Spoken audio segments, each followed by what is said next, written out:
कर्पूरगौरं करुणावतारं संसारसारं भुजगेन्द्रहारं सदा वसन्तं हृदयारविन्दे भवामि भवानी सहितं नमामि तमेव माता सपिता तमेव तमेव बन्धुश्च सखा तमेव तमेव विद्या द्रविणं तमेव तमेव सर्वं मम देव देव ॐ पूर्णमदः पूर्णमिदं पूर्णात् पूर्णमुदच्यते पूर्णस्य पूर्णमादाय पूर्णमेवावशिष्यते ॐ शान्ति शान्ति शान्ति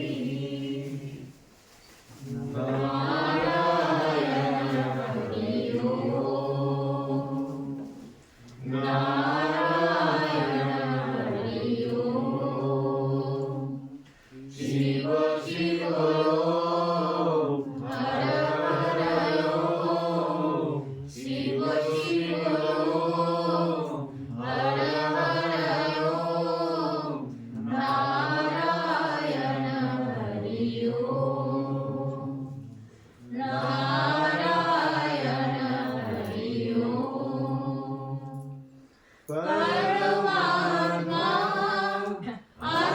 अंतर्यामी परमात्मा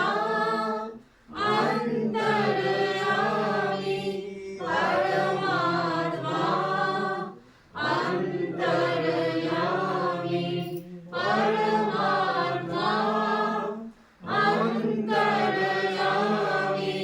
नारायण हरि ओम् नारायण हरि ओम् शिव शिव ओम् हर हर ओम् शिव शिव ओम् हर हर ओम् नारायण हरि ओम् नारायण हरि ओम् नारायण हरि ओम्। परमात्मा का सृष्टि इस संसार में लाख 84 जगह में घूमते हुए सबको भ्रमित कर रहे हैं और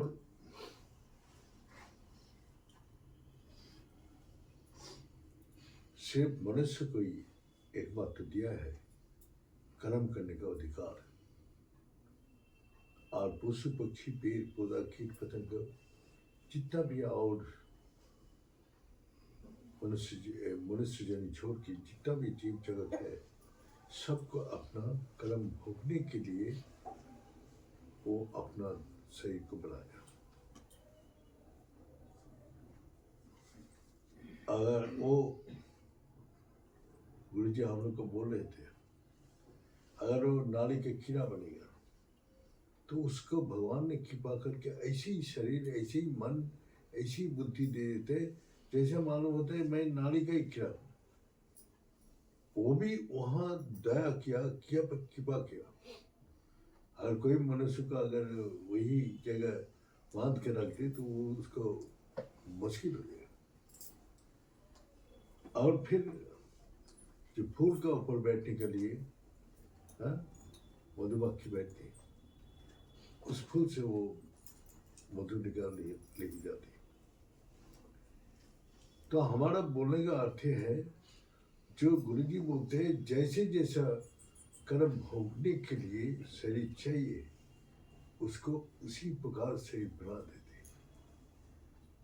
जैसा कुत्ता है बिल्ली है अपना उसको उसी प्रकार बना दिया। वो सोचता है मैं यही हूँ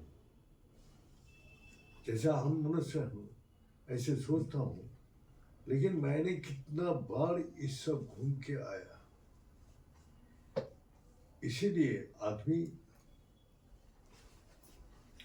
अपना जन्म का पहले सब भूल जाते हैं और मरने के बाद ये जगत भी भूल जाते हैं। सिर्फ उसका कर्म को अनुसार गति होता है। कोई अच्छा कर्म करते हैं तो उसका उल्टा गति होता है, और जो कर्म खराब करते हैं उसका निर्मल गति होता है।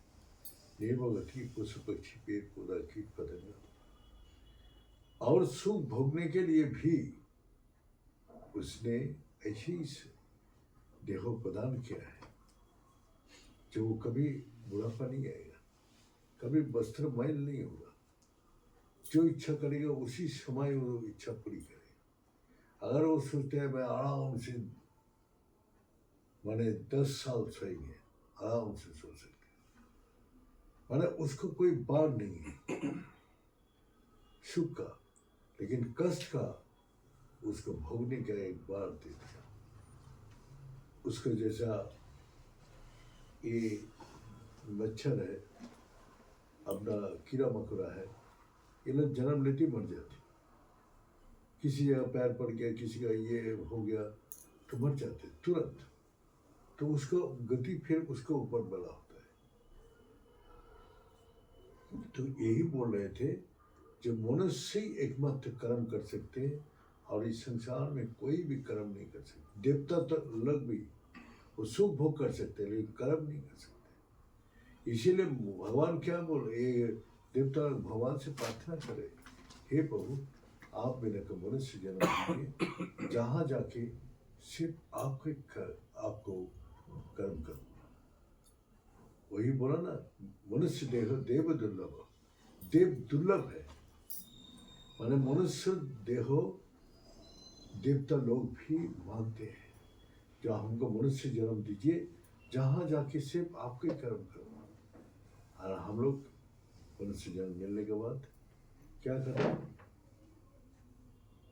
हम भगवान का नाम ही तो भूल ही गया, सिर्फ अपना देहों का सुख, मन का सुख, बुद्धि का जो बोले वही कर।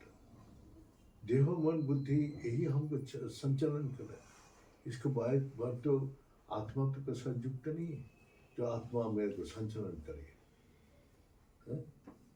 तो हम यही चिंता करते हुए जीवन बिताता हूँ। तो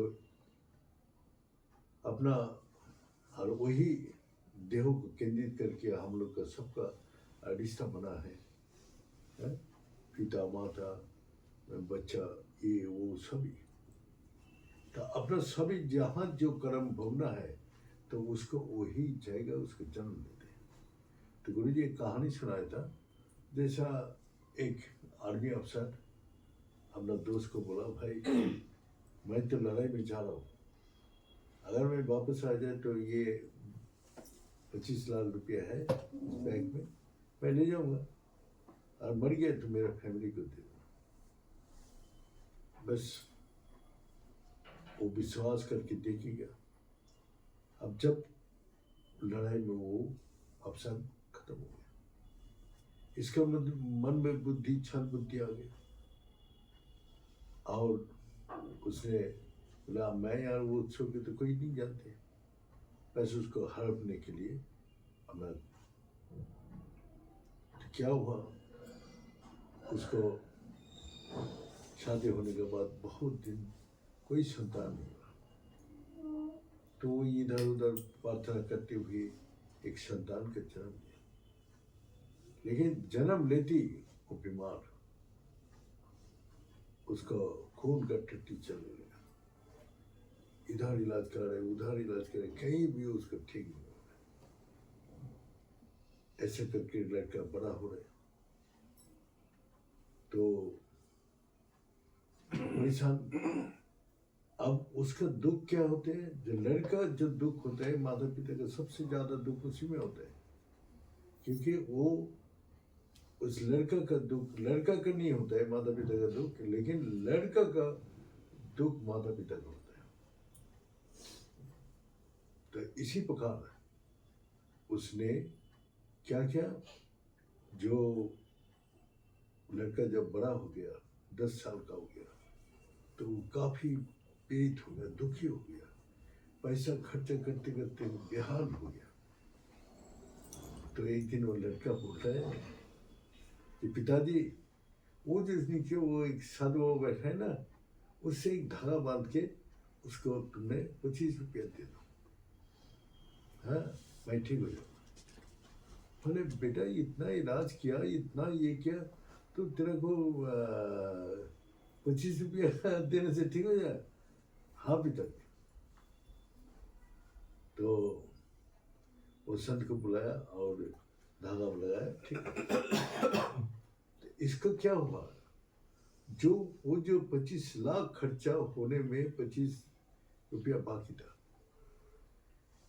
तो यही 25 रुपया देती वो लड़का ठीक हो गया, शोध कर दिया। तो उसको वो बाबा जी बोला आपने कुछ ऐसे ही काम किया जो आपको बेटा इसीलिए बीमार था।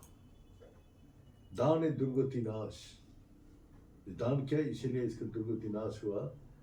आपने कुछ, तब उसका याद आया, अरे मैं तो अपने दोस्त को पैसा हड़प लिया था, तो ये कर्म भोगने के लिए मेरे को अपने बेटे का ऊपर सबसे प्रिय है, और इतना दिन बाद जब बेटा मिला तो बेटा का ऊपर उसको कष्ट सबसे ज़्यादा होता। अपने ऊपर आता तो उतना कष्ट नहीं होता, लेकिन बेटा का कष्ट उसको परिवार को दुखी कर दिया।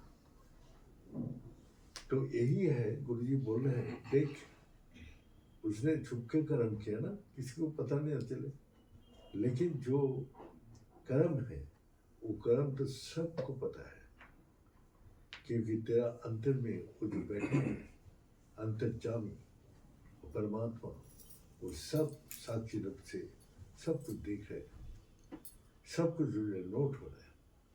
तो गुरु जी हम लोग को बोला है, जो यहाँ क्या बोलते हैं, यदि देहो पिथम किया चितिर विश्राम तिष्ठति, चिति चित्त, चित्त किसको बोलता है?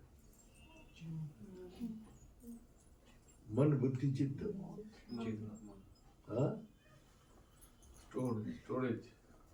चित्त जो है चित्त गुप्त, जो सारी नोट कर रहे हैं, हमने बचपन से अभी तक क्या किया सारी उसने नोट किया, और वो कर्म का लेखा जोखा जब हम जाते हैं शरीर छोड़ के, तो पितृ लोक मातृ लोक में वहाँ बैठा रहते हैं, वो लोग कब सामने वर्णन करते, ये लड़का ये काम किया, ये अच्छा काम किया, ये बुरा काम किया, लेकिन मैं तो छुप के किया, ये दुनिया ना जान पाया। तो अब वही भगवान उसको बोल रहे, अर्जुन इस संसार में हमने 3 प्रकार कर्म है, अतीत, वर्तमान, भविष्य। तो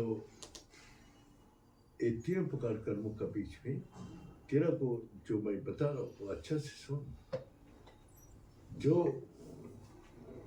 अतीत में तूने क्या काम किया कुछ नहीं जानती, लेकिन वर्तमान समय में तू जो जानते हैं कि मैं अभी इस समय क्या कर रहा हूँ। जितना भी महापुरुष आया इस संसार में सभी यही बात बताया। क्या बोल रहा है? वही बोल रहे हैं, जो काल करना है वो आज करो, जो आज करना है अभी करो। इसका अर्थ क्या है? जो मैं काल करूँगा, परसों करूँगा, तो वो कभी भी सत्कर्म नहीं कर सकते। तो इसीलिए गुरु जी हम लोग को बोलते हैं सुबह से शीघ्रम, जो अच्छा काम है, अच्छा ये है, जल्दी तुरंत कर लो। और अशुभ से काल है, जब मन में जो राग देश हिंसा क्रोध लोभ आते हैं, तो उस समय तुम 3 समय को पार करो, आज निकाल काल न परसों, तो ऐसा करके समय को पार करो। तो अशुभ से काल हरणम, तो धीरे धीरे वो खराब समय जैसे निकल जाएगा, तुम्हारा वो खराब कर्म से तुम बच जाओगे। और सुबह से शीघ्र जैसा भगवान का नाम लेना, भगवान का ध्यान करना, ये तुरंत कर लो। नहीं तो तुम बोलते हैं उम्र होगा तब करूँगा, जब समय मिलेगा तब करूँगा, तो कभी नहीं कर सकते। तो इसीलिए बोल रहे हैं जो काल करना है आज करो, जो आज करना है अभी करो। तो यही कर्म का विधि बताया। तो गुरु जी हम लोग को बोल रहे हैं, हम लोग कहाँ से आया, क्या करने आया, कहाँ जाना है, किसी को कुछ भी पता नहीं। लेकिन कर्म जो वर्तमान समय मेरे को दिखाई दे रहे, मैं उस चीज़ को अनुभव कर रहा हूँ। और क्या निर्देश करे हमारा शास्त्र, महापुरुष लोग जिस रास्ते से गुजरे हैं वही कर्म करने के लिए बोल रहे हैं। आज इस संसार में हमको बहुत पैसा पड़ा है, बैंक अकाउंट में इधर उधर बहुत पड़ा है। क्या हमको शांति देगा? ना आनंद देगा, ना सुख देगा। हमने बहुत बड़ा बुद्धि में बैठा है, गद्दी में बैठे के शांति सुख मिल जाएगा? हमको सारी जय जयकार कर रहे, हमारा नाम से जय जयकार कर रहे, लेकिन मेरा कोई शांति, कोई सुख नहीं मिल रहा। सभी कष्ट दुख अशांति में भोग रहे। क्यों? इस संसारिक कोई वस्तु में भगवान सुख रखे नहीं। इसीलिए पहले ही बोल दिया, अनित्यम और सुखम लोकी। हमने तुमको भेजा है इस लोक में, ये असुखम, इसमें सुख नहीं है। और अनित्यम, आज है कल नहीं मिलेगा। तो इसीलिए गुरु जी बोलते हैं जो पहले जो काम के लिए आया है वो कर लो, फिर तुम घूमो। जैसे दूध का अंदर मक्खन है, दूध और जल मिला दो मिल जाएगा, लेकिन दूध से अगर मक्खन निकाल दिया तो ना पानी में मिलेगा ना दूध में मिलेगा। तो वो अंदर जो है तुम्हारा कौन है, जिसके लिए मैं सब कुछ कर रहा हूँ? तो वही आत्मा शक्ति जो हमारा अंदर है, जिस शक्ति से ये देह चल रहा है, हमारा मन चल रहा है, हमारा बुद्धि चल रहा है, हमारा कर्म चल रहा है, हम सब कुछ से आनंद ले रहा हूँ, सब कुछ से सुख अनुभव कर रहा हूँ। तो क्या, किसका कारण? आत्मा का। तो आत्मा क्यों हम लोग जानने का कोई भी चेष्टा नहीं करता हूँ? क्यों नहीं करता? क्योंकि हमारा कर्म में बाधा क्यों आती है? सत्कर्म में बोलते हैं हजारों बाधा। सत्कर्म में बहुत से विघ्न, माने इस रास्ते में चलने से विघ्न ही विघ्न है, और असत मार्ग में चलने से हजारों माने रास्ता खुला हुआ है। सत माने बोलছি सत मार्ग में चलने से हजारों शत्रु, और असत मार्ग में चलने से हजारों मित्र। तो इसी प्रकार हम लोग का जो माने यहाँ एक जगह सत्संग हो रहे, एक जगह फिल्मी गाना हो रहे। तो देखो फिल्मी गाना हो रहा है, इतना भीड़, हाँ, और यहाँ सत्संग हो रहे, कोई सुनने वाला नहीं। तो इस क्या कारण है? सत का जानने वाला बहुत रेयर होता है, क्योंकि भगवान का देहों का ऊपर माया है, मन के ऊपर माया छा है, बुद्धि में, तो इसीलिए इसको पार नहीं कर पाते। तो इसीलिए बोलते हैं वर्तमान समय मैं क्या कर रहा हूँ, इस समय मैं सत्संग सुन रहा हूँ। तो सारी जगह से मन को हटा के उसी बात को ऊपर ध्यान दो, और सब ध्यान हटा दो। गुरु जी बोलते कैसे होना चाहिए तुम्हारा ध्यान? जैसे एक पतली सुई में धागा लगाते हुए दोनों हाथ स्थिर होना चाहिए, तभी सुई में धागा लगा सकते हैं। इसी प्रकार तुम्हारा आत्मा से जोड़ने के लिए तो बाहर की दुनिया को उसको आत्मा से जोड़ने के लिए ऐसे स्थिर होना पड़ेगा। जब तुम स्थिर होगा तभी तुमको उसमें अपना आप ही प्रवेश हो जाएगा।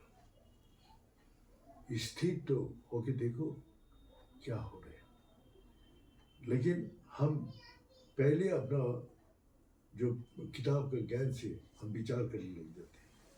हम अपना जो विद्या अर्जन किया उसी से हम विचार करने लग जाते हैं। वो सोचते हैं हम जो चाहेंगे वही होगा, लेकिन नहीं होता है। हमको कितना भी कमा लो, कितना भी कुछ कर लो, लेकिन शांति हमको नहीं मिलता है। तो इसीलिए मनुष्य जन्म दिया है कर्म करने के लिए। तो इसीलिए बोलते हैं कि भगवान अर्जुन को बोल रहे हैं, अर्जुन कर्मणा बाधिकर अस्ति माँ फल सिद्धा, तो कर्म करके उसको मेरा ऊपर अर्पण कर दे। जो भी कुछ कर, अच्छा बुरा सब मेरा पे समर्पित कर दिया। हाँ हे प्रभु, मैं अपना आपको शरण में आया है। हमारा बुद्धि नहीं है ना हमारा मन इसी प्रकार हमको प्रेरणा दे रहे। हमारा देह मन बुद्धि इधर ही ले जा रहे। हे प्रभु, अगर मेरा अच्छा क्या बुरा है तो आप करो, लेकिन आप रक्षा करो, आप परित्राण करो। तभी तो भगवान दिखा रहे हैं हर मनुष्य का देह में वो रथ का सारथी बन के बैठे हैं। अर्जुन को तो एक रूप दिखाया, लेकिन हर मनुष्य का हृदय में वो अपना रथ अपना लेके सबका सारथी बन के बैठे हैं। उसका शरण में जाएगा तभी उसको सही डायरेक्शन मिलेगी, तब वो भगवान का भक्ति करेगा, नहीं तो नहीं करेगा। तो इसीलिए हमको बोला जो तुम्हारा जो पीछे क्या कर्म करके आया वो मत देखो, तुम्हारा वर्तमान कर्म ही तुम्हारा पीछे के सुधराएगा और वर्तमान कर्म ही तुम्हारा भविष्य बनाएगा। तो इसीलिए तुम्हारा कर्म करने का जो ये है वो तुम अपना उसी में ध्यान लगाओ। तो यही विधि भगवान बोल रहे हैं, जो तुम अतीत और भविष्य की चिंता में हमेशा मगन रहते हैं। हर मनुष्य जब भी बैठ के एकांत में सोचते हैं तो अतीत को सोचते हैं और नहीं तो भविष्य को सोचते हैं। वर्तमान में मैं क्या कर रहा हूँ ये नहीं सोचते, इसीलिए वो अतीत को चिंतन करते हैं, अरे वो सब दिन बहुत बढ़िया था, हाँ, अब भविष्य में उसी को कैसे अब कायम रखें यही कोशिश करते हैं। अतीत और भविष्य का ही हर आदमी चिंता कर रहे हैं, लेकिन हम लोग को बोलते हैं अतीत और भविष्य को छोड़ के वर्तमान कर्म में तुम ध्यान रखो, तभी तुम ठीक लक्ष्य पर पहुंचाओगे। अतीत का जो तुम्हारा गलती है वो सुधर जाएगा और भविष्य तुम्हारा आज का कर्म से तुम्हारा भविष्य बनेगा। तो इसीलिए तुम अपना वर्तमान कर्म में जो ध्यान लगाते हैं वही मेरा सबसे प्रिय भक्त है और वही मेरा को साथ जुड़ लेता है। तो इस कारण से हम लोग का हमेशा अतीत और भविष्य के चिंता में संसार में हर आदमी मगन है और उसी से वो अपना दुखी होता है, बात वो भविष्य का सोच के सुखी होने का सपना देखते हैं। तो वही है ये मरीचिका का मापी, मरीचिका दूर से दिखाई देते शायद वहाँ पानी है, भाग भाग के जाते देखते वहाँ भी पानी। हिरन जैसा कस्तूरी नाभि में होता है और वो जंगल में इधर वो खुशबू से भटकते रहते उसका कोई बेल में फंस जाते हैं, मर जाते। तो उसका नाभि कस्तूरी उसके नाभि में है, लेकिन वो उसका अनुभव नहीं कर पाते। सुख शांति आनंद उसका अंदर ही है, लेकिन अंदर से वो सुख शांति आनंद ढूंढे बाहरी वस्तु से, वो कभी नहीं मिल सकते उसको। तो इसीलिए अपने अंदर जाके देखो, उस तुम्हारा आनंद, उससे कितना विशाल आनंद के जगत में तुम विराजमान हो। तो इसीलिए अर्जुन को लड़ाई क्षेत्र से भागने के लिए नहीं बोला, तुम कर्म करो, तुम अतीत को भविष्य को मत सोचो, तुम वर्तमान को सोच के लड़ाई करो, तुम जीतोगे ही। तो इसी प्रकार हम लोग का भी अतीत और भविष्य को छोड़ के वर्तमान समय में जो कर्म करते हैं वो जीवन में सब कुछ प्राप्त करके परमात्मा के साथ जुड़ जाते हैं। क्या बोल के अलिया समाप्त। ओम पूर्णमदः पूर्णमिदं पूर्णात् पूर्णमुदच्यते पूर्णस्य पूर्णमादाय पूर्णमेवावशिष्यते। ओम शांति शांति शांति। बड़े सच्चे दरबार की जय। बड़े सदगुरु भगवान की जय। बड़े शंकर भगवान की जय। बड़े माते जगदम्बे की जय। बड़े भक्त बिंदों की जय। बड़े संत बिंदों की जय। बड़े सनातन धर्म की जय। बड़े धर्म की जय हो। अधर्म का नाश हो। प्राणियों में संग्राम हो। विश्व का कल्याण हो। हर हर महादेव। ओम